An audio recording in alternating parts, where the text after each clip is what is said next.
So our next topic is skin infections. First of all, we'll discuss fungal skin infection, skin infection that are caused by fungus that involves the skin and mucosa. Remember that superficial mycosis are the commonest human fungal infections, and they are limited to skin, hair, nails, and mucous membranes. Superficial mycosis can be caused by dermatophytes. Dermatophytes result in the formation of ringworm infection. Superficial candidiasis that mostly involve the mucous membrane, such as oral candidiasis or vulvovaginal candidiasis, and superficial mycosis due to Tyrosporum species. So these are the three important fungi that can lead to superficial mycosis. One is dermatophytes that result in the formation of ringworms. Other is Candida albicans, and the third one is Tyrosporum infection. Dermatophytes, there are three genera of dermatophytes that affect human: epidermophyton, trichophyton, and microsporum. You do not need to remember the name of these fungi. So the infection that is caused by dermatophytes, either epidermophyton or trichophyton or microsporum, they result in the formation of a ringworm infection. You can see in this diagram, this is a ring-like structure or a ringworm. So what is a ringworm? A ringworm infection is a round and scaly itchy lesion whose edge is more inflamed than its center. So a ringworm edge is more inflamed than its center. So this is a specific feature of the infection caused by dermatophytes, that they result in the formation of a ringworm infection, and ringworm is a ring-like itchy lesion, whose edges are more inflamed than its center. This infection is known as tinea, and tinea is followed by the name in Latin of the body part that is affected. For example, if tinea is present on the foot, then it is known as Tinea Pedis. If it's present in the groin area, then it is known as Tinea Cruris. It is present in the scalp, then it is known as Tinea Capitis. Or if it's present in the trunk, then it is known as Tinea Corporis. So in short, superficial fungal infection that result in the formation of a ringworm, they are called tinea, and depending upon the body parts that is affected, the other name is followed by tinea.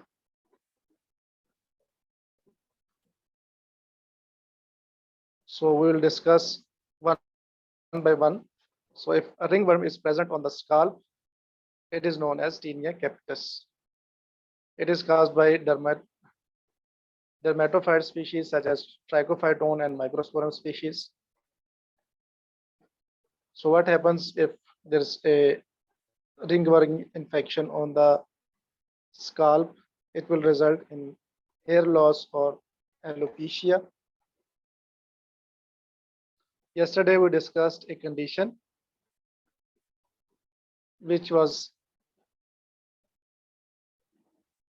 involving scalp. Can somebody tell me what was that condition?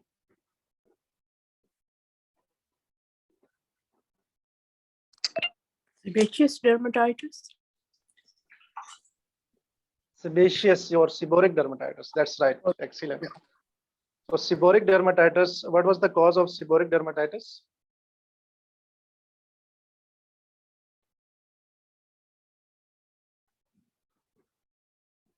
Seborrheic dermatitis was due to an overgrowth or inflammatory reaction to a fungi, Malassezia furfur.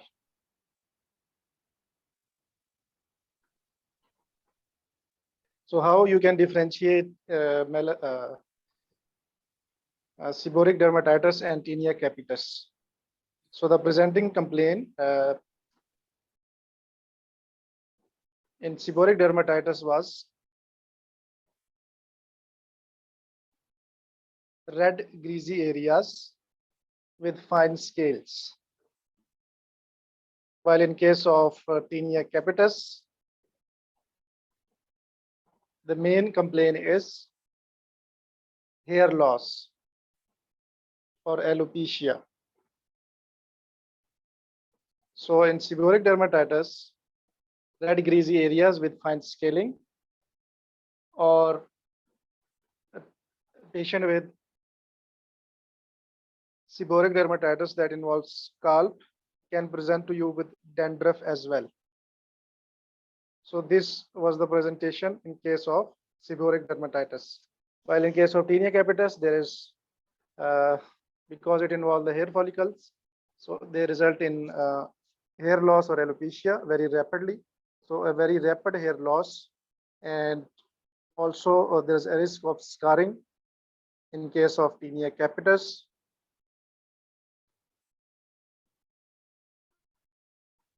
So the treatment is usually oral antifungal drugs such as oral terbinafine, itraconazole or fluconazole, and in children grisofulvin. While the treatment of seborrheic dermatitis was topical ketoconazole shampoo. So because in Tinea capitis there is the risk of scarring, so that's why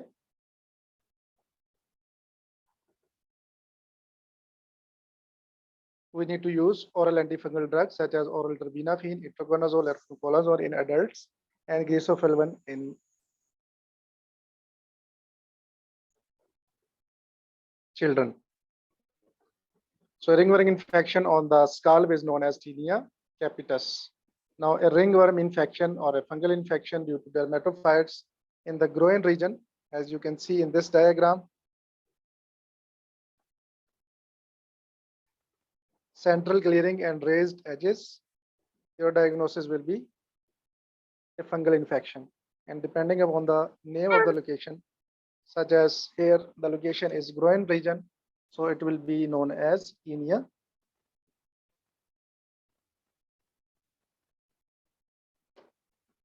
Tinea Cruris. The treatment is topical clotrimazole or terbinafine. So you can see that terbinafine comes in oral form as well as in topical form. And clotrimazole, it comes only in topical form. So Tinea capitis and Tinea Cruris, we are done with both of them. Now there is one more condition that can involve a scalp, that is dermatitis herpetiformis. Dermatitis herpetiformis, as its name indicates, it's a severe itchy rash that is usually distributed over the knees, elbows, on the extensor surfaces of the body as well as scalp. But dermatitis herpetiformis, it is present only in the patient with a history of celiac disease. So if someone present to you with diarrhea and bloating or loose stool, as well as there's scalp involvement, as well as there's a itchy rash on the scalp, then your diagnosis will be dermatitis herpetiformis. And the treatment of dermatitis herpetiformis is long-term treatment is gluten-free diet, and short-term treatment is Dapsone. So now total 3 diagnoses that you need to remember if there's involvement of the scalp. One is Tinea capitis, second is seborrheic dermatitis, and third is dermatitis herpetiformis.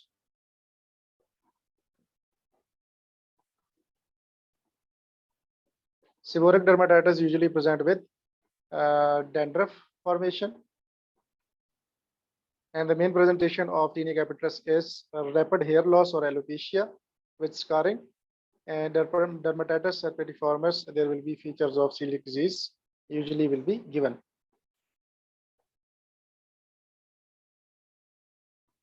Now, a ringworm infection in the feet, it is known as athlete's foot or Tinea Pedis. It is also known as Tinea Pedis.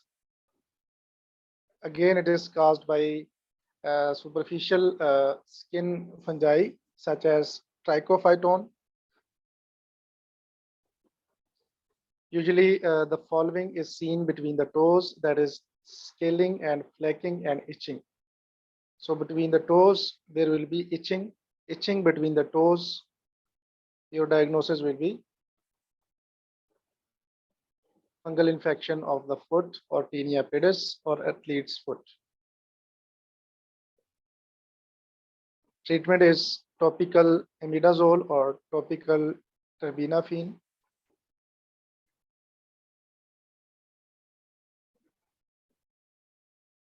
So these were some infections that were caused by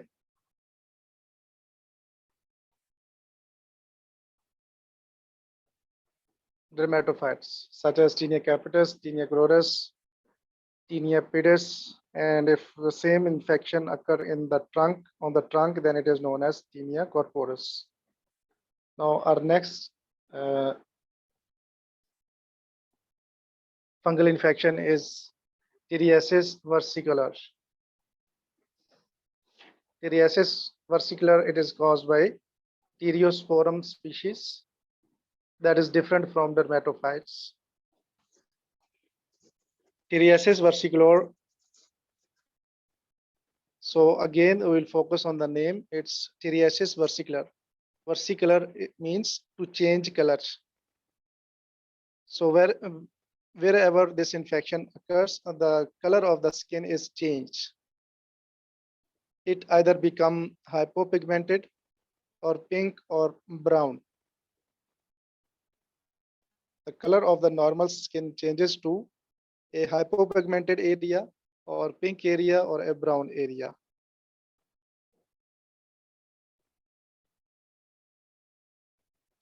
Tinniasis versicolor is also known as Tinea versicolor,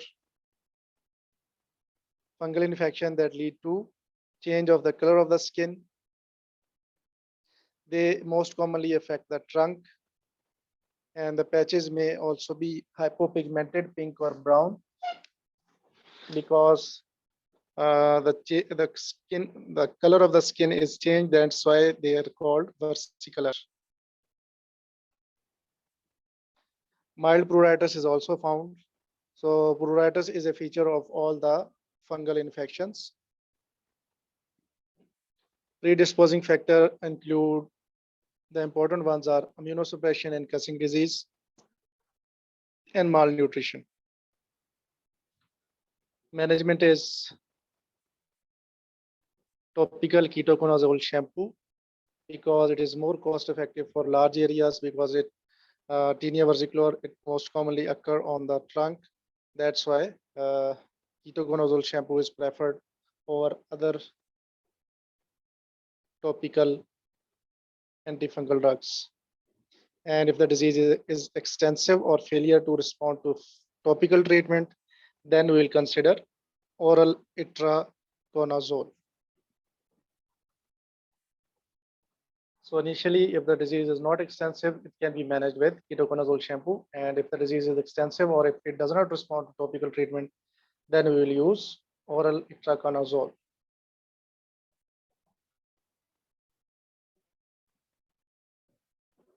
So this was all about Tinniasis versicolor or Tinea versicolor. Again, you will remember the features of Tinniasis versicolor from its name,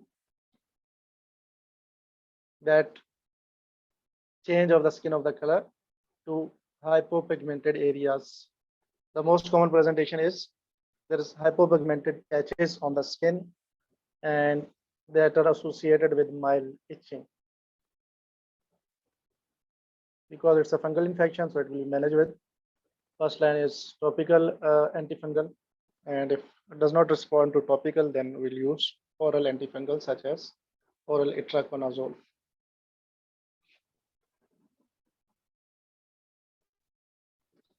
Now, fungi can affect the nails as well, and when it happens, this is known as Oncomycosis. Fungal nail infection is known as oncomycosis. It can be caused by Candida species, it can be caused by dermatophytes, and it can be caused by non-dermatophytes fungi. So any fungi can cause the infection of the nails, which will be known as oncomycosis. The features of oncomycosis is unsightly nails and or thickened, rough or opaque nails. So unsightly, thick, opaque nails, you will suspect oncomycosis. The risk factor for fungal nail infection is diabetes mellitus and increasing age. Because of low immunities, these fungi can cause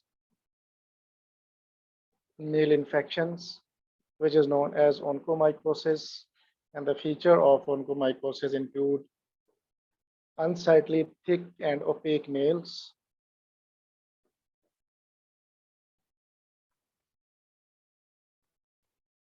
How to investigate a case of oncomycosis? Usually nail clippings or scrapings are taken and then they are sent for culture and sensitivity to confirm the diagnosis of fungal nail infection, because there are other conditions that are associated with that can cause or that can affect the nails, such as lichen planus, yellow nail syndrome, psoriasis.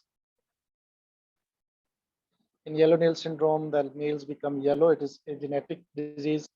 In psoriasis, there is pitting of the nails, and in lichen planus, the nails become thin. So these are some differential diagnoses these are some diseases which can affect the nails as well, other than fungi. So that's why we need to confirm our diagnosis by sending nail clippings or scrapings of the affected nail for culture and sensitivity.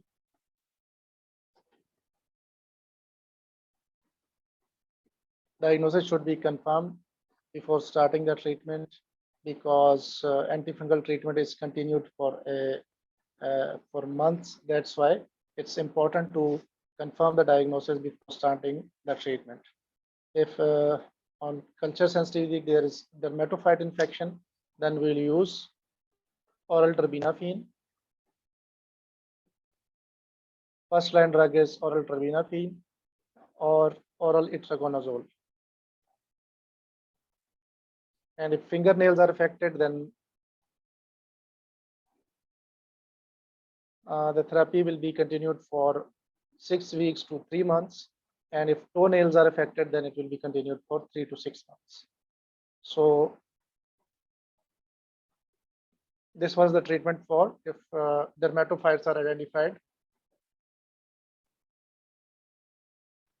And if Candida infection is diagnosed, then we'll use topical antifungal. And if severe infections, then again oral itraconazole will be used for a period of 12 weeks. So basically the treatment is oral itraconazole, but in dermatophytes infection, oral terbinafine can also be used. So this was all about oncomycosis, its diagnosis and management. So we are done with the infections of the skin or superficial mycosis that are caused by dermatophytes and Theriosporum. Now we are left with the Candida albicans. In genitourinary chapter, we discussed that Candida albicans can lead to vulvovaginal candidiasis. Here we'll discuss that Candida albicans can lead to oral candidiasis as well. Is it clear, everyone, up till now? Is there any question?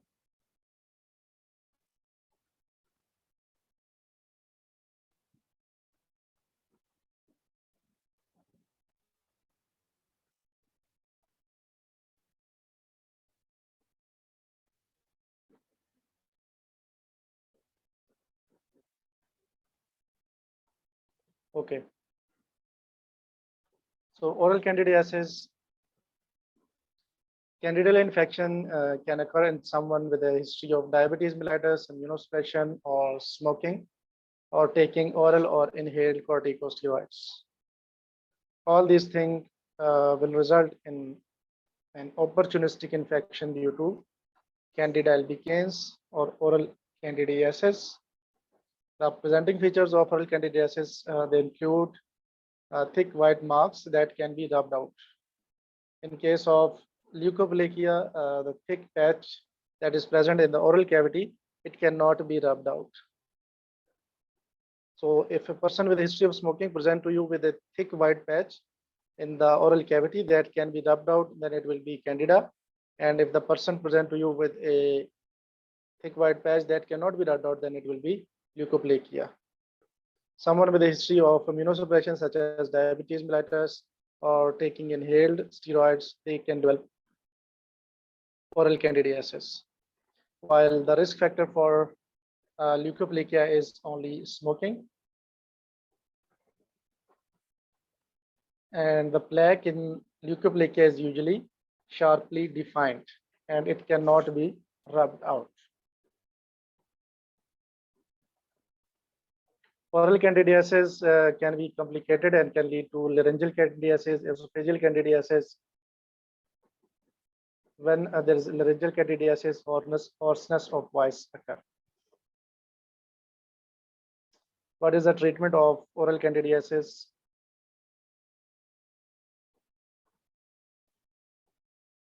If someone is using inhaled steroids, then he should be taught about a good inhaler technique and spacer device, and he should be advised to rinse mouth with water before and after the use. Stop smoking, and the treatment is oral fluconazole 50 milligram per day for 7 days.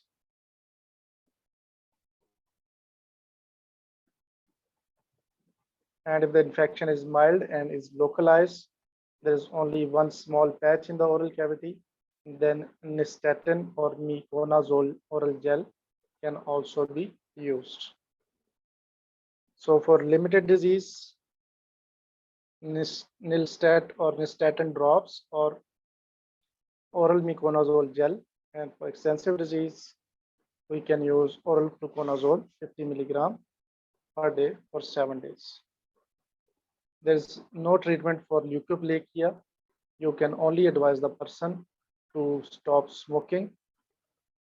And remember that if someone present to you with leukoplakia, then you need to take a biopsy of the lesion because it's a pre-malignant lesion to see if there are any pre-malignant changes in this patch.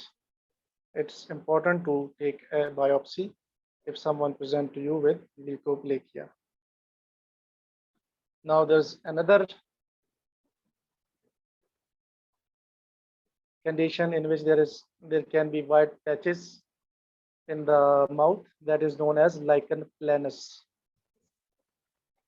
So lichen planus is a very simple condition which you can remember by remembering this mnemonic: 4 P's plus F.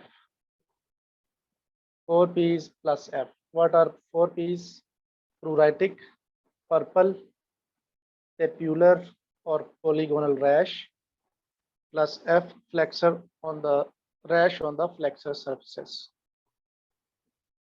So mnemonic for lichen planus is 4P plus F and LP. What is LP? LP is lacy pattern, white lacy pattern on the buccal mucosa.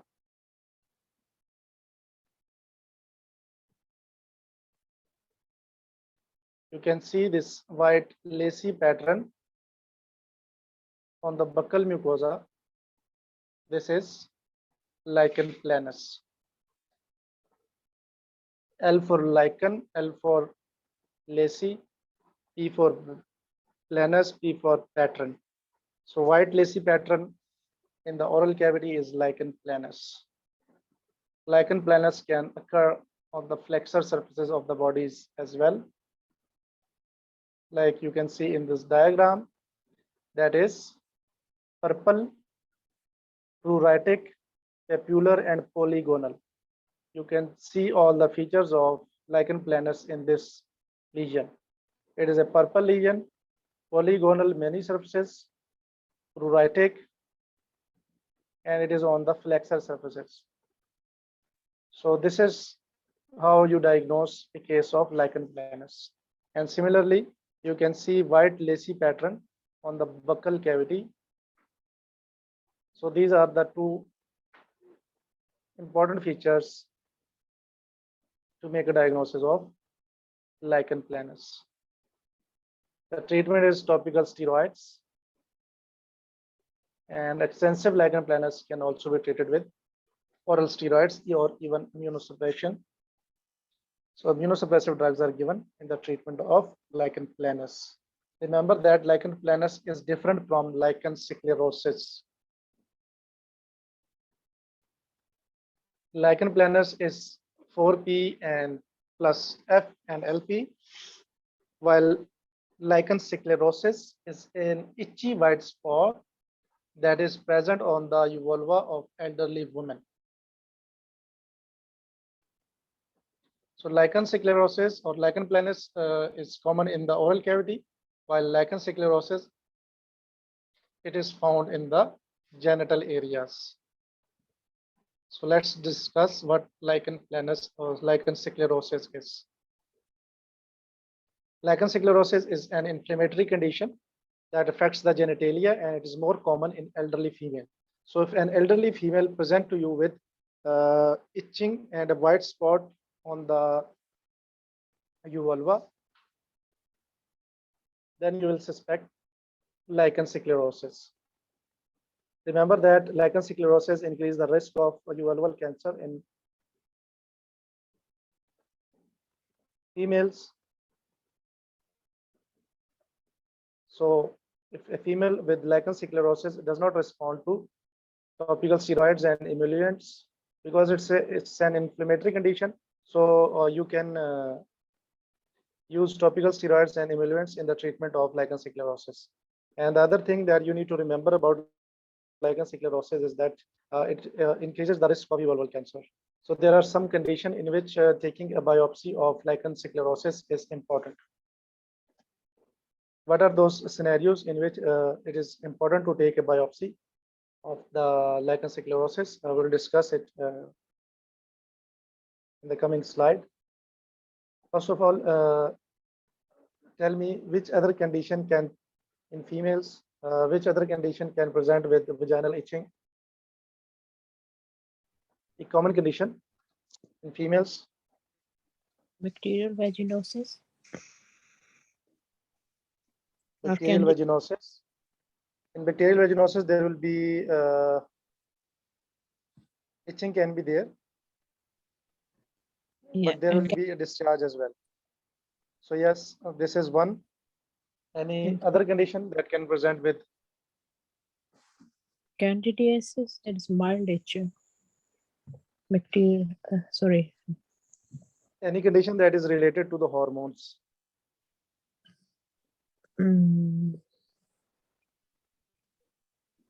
Because lichen sclerosis is common in elderly females. So tell me specifically which other condition in elderly. Low estrogen. Yes, low estrogen lead to. Yes, that's right. Excellent. Atopic vaginitis. So if an elderly female present to you with vaginal itching, then two things should come into your mind. That is lichen sclerosis or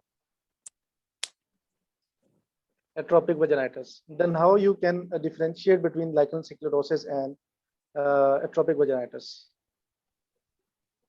Remember that atopic vaginitis has other symptoms as well. Urinary symptoms such as burning, micturition, etc.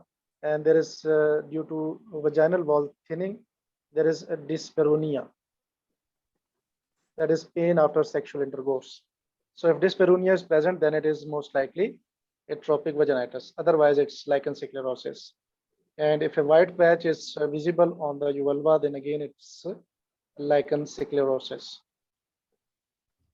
So atopic vaginitis, how you can differentiate between lichen sclerosis and atopic vaginitis? You can differentiate it on the basis of these 2 points, that is dyspareunia and urinary symptoms such as urinary urgency, burning pain during maturation, etc. The treatment of both of these conditions is different, so that's why it's important to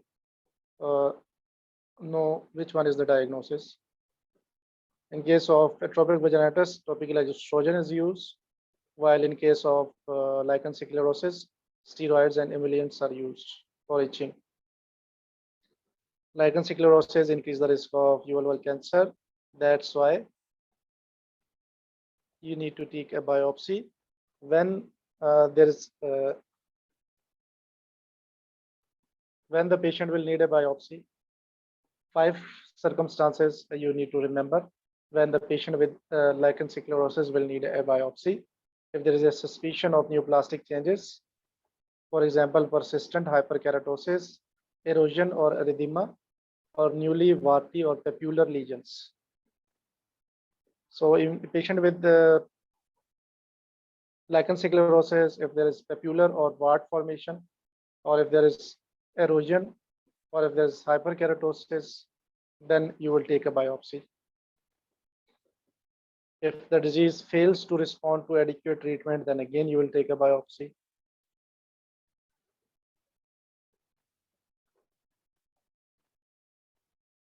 If there is extragenital lichen sclerosis, then again you will take a biopsy. If there are pigmented areas, again you will take a biopsy.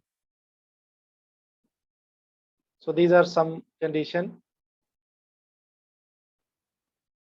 under which a skin biopsy is advised by Royal College of Obstetrics and Gynecology. Normally, skin biopsy is not necessary. And if the diagnosis is confirmed by the clinical examination and your diagnosis is confirmed, there is no doubt in the diagnosis, then taking a biopsy is not necessary. Only you will take a biopsy if the patient does not respond to the treatment, or if there is erosion, or if there is hyperpigmentation, and if there is extragenital lichen sclerosis. So this was all about skin infection that are caused by fungi.